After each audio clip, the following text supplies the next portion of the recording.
प्रिय छात्रों, आज हम class 10th English chapter first lesson 1 light the lamp of thy love, इसके क्वेश्चन आंसर हम देखेंगे। Question number first, what do you mean by in my house in the poem?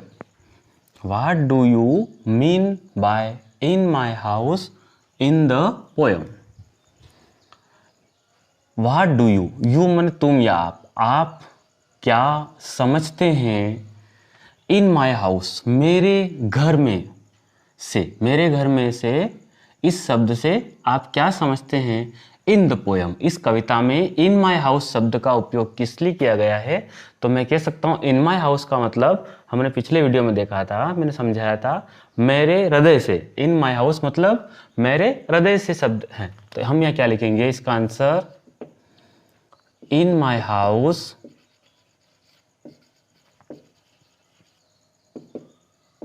ये mean शब्द जो है ना, means, in my house mean से बना means. In my house means in my heart, हृदय से, मेरे हृदय से, है ना। In my house means in my heart. Question number 2 जो है, what does the speaker want the Lord to do at first? What does the speaker want the Lord to do at first? Speaker माने कहने वाला, वक्ता, बोलने वाला, कवि भी कह सकते हम। तो जो वक्ता है, वांट माने चाहता है, वक्ता क्या चाहता है? द लॉर्ड, भगवान से, टू डू एट फर्स्ट, सबसे पहले भगवान से क्या चाहता है? तो वो चाहता है अपने प्रेम का दीपक जला दो, भगवान से चाहता है। तो हम यहाँ शुरू करते हैं, द स्पीकर, कि जो वांट है, the speaker wants the Lord to do at first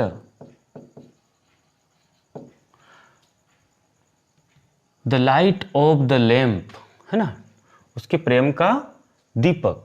तो to light the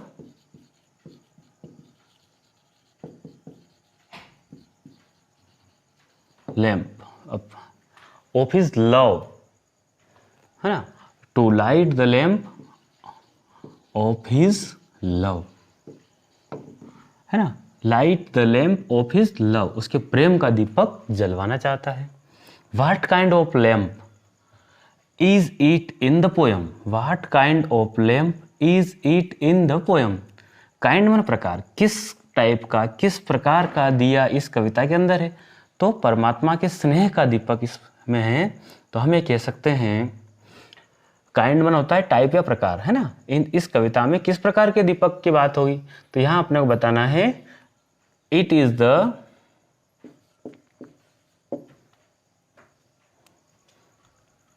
the lamp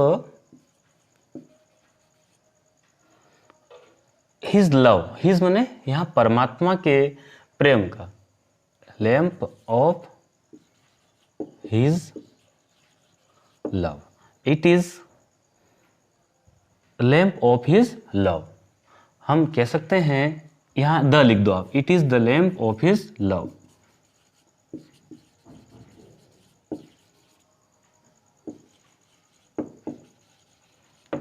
है ना। तो हम ये कह सकते हैं, it is the lamp of his. What does darkness stand for in the poem? तो हम ये बताएंगे, डार्कनेस का मतलब होता है अंधकार, है ना। स्टैंड माने प्रतीक, फॉर इन द पोएम, इस कविता में अंधकार किसका प्रतीक है? तो हमें लिखना है, द डार्कनेस स्टैंड, स्टैंड्स, इस स्टैंड को अपन लिखेंगे stands, the darkness stands for, जो अंधकार है वो आपका इविल, यानी बुराई और इग्नोरेंस, अज्ञानता, IGNORANC, अज्ञानता के लिए, है ना, इविल एंड इग्नोरेंस, डार्कनेस के लिए। What does light stand for in the poem? Light माने उजाला, तो लाइट जो है, उजाला जो है, प्रकाश जो है, लाइट स्टैंड्स फॉर, प्रकाश जो है वो अच्छाई के लिए, गुड एंड नॉलेज, और ज्ञान के लिए।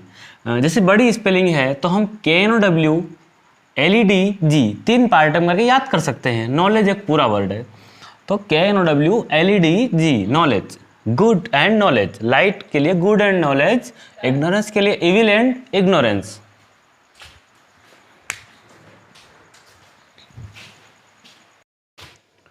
अगला question, what is the sense compared to, what is the sense compared to. Sense मन होता है यहाँ इंद्रियों से लिया गया है, कंपेयर्ड मन तुलना करना, तो आपको उसका आंसर लिखना है the sense compared, the sense compared to lamps,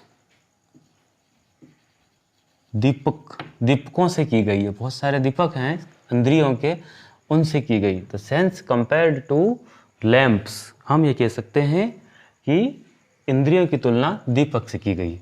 अगला क्वेश्चन है, व्हाट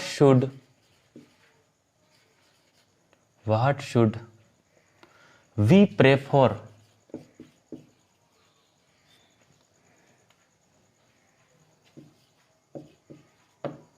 क्वेश्चन है व्हाट शुड, शुड माने चाहिए, वी माने हम, हमें, प्रे प्रार्थना, फॉर हमें प्रार्थना किसके लिए करनी चाहिए। तो आपका आंसर ये होना चाहिए कि हमें प्रार्थना अज्ञानता को मिटाने के लिए, अंधकार को मिटाने के लिए, इस सारे शरीर की मिट्टी को सोना बनाने के लिए हमें प्रार्थना करनी चाहिए। तो हम ये उत्तर लिखेंगे, we should pray for, we should pray for remove करना, रिमूविंग, किसको रिमूव करना है, डार्कनेस को रिमूविंग।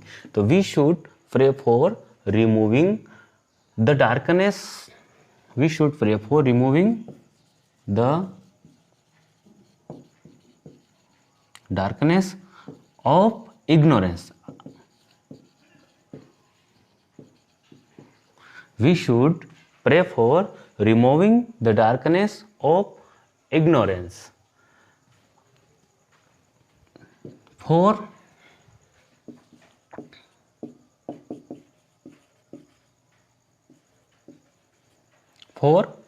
अब उसके बाद हम आगे ये लिख सकते हैं कि हमें, इसका मतलब ये है कि रिमूव माने हटाना, डार्कनेस माने अंधकार, इग्नोरेंस है ना। तो जो अज्ञानता का जो अंधकार है उसको हमें मिटाना है। उसके बाद इविल, जो बुराई है, उसको अच्छाई में बदलना है।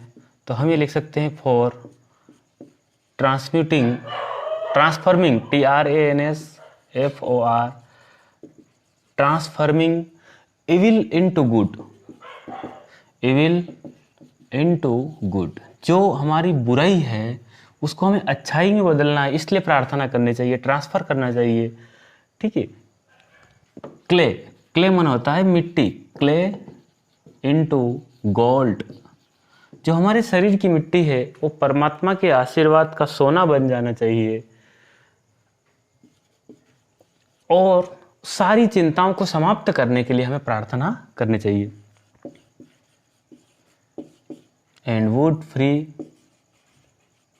From all the worries of life.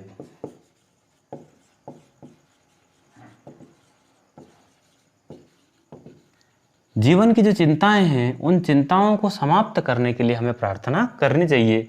We should pray for removing the darkness of ignorance, हमें अज्ञानता का जो अंधकार है उसको मिटाने के लिए प्रार्थना करनी चाहिए। For transforming evil into good, बुराई को अच्छाई में बदलने के लिए प्रार्थना करनी चाहिए। क्ले इनटू गोल्ड, जो हमारे शरीर की मिट्टी है उसको सोना बनाने के लिए प्रार्थना करनी चाहिए। एंड वुड फ्री फ्रॉम, और सारी ऑल द वरीज, वरीज माने चिंता, टेंशन, ऑफ लाइफ, जीवन की जो चिंता है उनसे फ्री होने के लिए हमें प्रार्थना करनी चाहिए। ये भी आपको समझ में आया होगा।